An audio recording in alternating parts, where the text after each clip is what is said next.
Let's do it. Hey, what's going on? It's Ty Cole here with BET Current.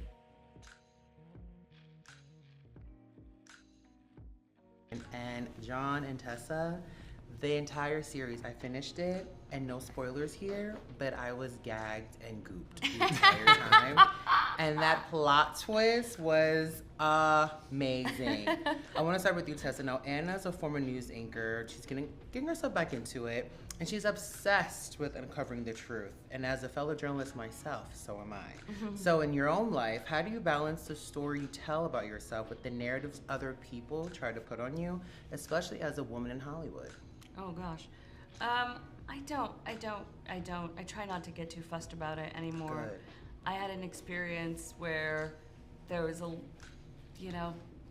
things that were not true existed in the world, and I found it really, really challenging during that time, and I realized that it was a lot of emotional energy that frankly wasn't worth it, If I know the truth of my life and who I am and what I do and what I don't do, and the people around me that are most important to me know it too, I think that's ultimately the most important thing. Exactly, I agree. Now, John, the show invites us to question whether Jack's version of the truth is logic, ego, or fear. He was so layered that I was like, he definitely did it. Then I'm like going back, like, I don't know if he did it or not. Then I'm like, so it was so great how you played it. So as the storyteller, what tell or internal flaw did you zero in on to anchor your performance? Honestly, I did not want to do anything to trick the audience or make them think I think for me, it's like you've got to play the truth of what your character's going through. So I was not trying to play guilty or make, well, if I do this, maybe that. I really was very resistant to doing that, even maybe to some other people's frustration. Yeah. I just really did not. That's not something that I wanted to do. I just don't. I thought I would not. That would not end up working. I think playing the danger of the situation that he's in seemed more of a kind of like buoy to hang on to. Yeah. I mean, whatever you're doing, it had me locked in.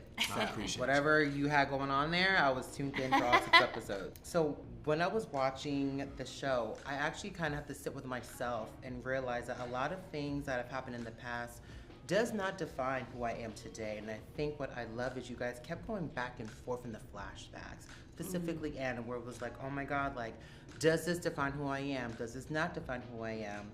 So what's something, and making peace with the versions that we no longer want to carry. So what's something you've had to quietly make peace with, for the both of you, with internally, that changed how you move through the world externally?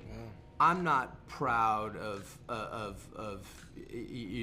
everything that I've done or that I've been through in my past, and I think it took years for me to both accept myself and to forgive myself for the things that I've done, but also to recognize that that's always going to be a part of me, and that there's a little boy and a little girl in every grown up, and to both nurture that child, but also to make sure that there's a firm and strong adult right there, keeping those things, taking care of it, but also keeping those things in check through discipline and through rigor. It's a part of you doesn't define you, and that's the difference. Mm-hmm. What about you, Tessa? Do you have anything, or Something I had to make peace with? Yeah. I think something that continuously I feel like I find challenging is sometimes when I'm when work is very busy, just the amount of time that I spend away from family. But I think I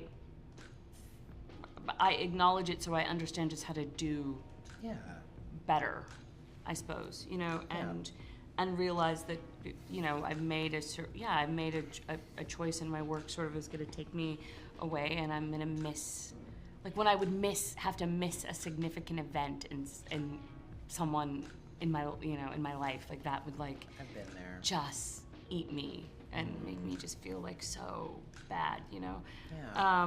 But I think making peace with some of that has been helpful, and realizing that no time is lost, that we can make up in all sorts of ways, and you find the time when you can, and you really lean in, and you show up in the ways that you can, and I love that. yeah. Now, what's one thing your mother or a woman in your life has taught you about love and the different forms it comes in?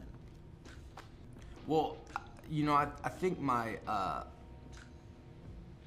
my wife, who's a mother, has taught me that love can come in lots of different shades and shapes, and that there's no love like steady love, steadiness, steady like the mountains, steady that's sort of unbreakable but might not be loud, always existing in the background but not necessarily you know, spouting off like a volcano, and that's the kind of love that's the kind of love that you know, you lay down and die for. I think my mother taught me that you know, the only thing in this world that matters is being a good person, and I think you can only, I think selfish love, you always want something from someone, you always want someone to be something, you always want, but a mother's love, they want you to be a solid human being, they want you to be a good person, they want you to, you know, and that can only come from like that complete mother's love, that's their only real dream for you. It's not about money, it's not about success, it's not about career, it's not about, but just be a good person. Like that's the thing that we pass down to our kids. Those are the two things that popped to my mind. That was really good. Thank you both so much. Thank I got a little emotional. But fans at home, make sure that you are tuned into His and Hers only on Netflix.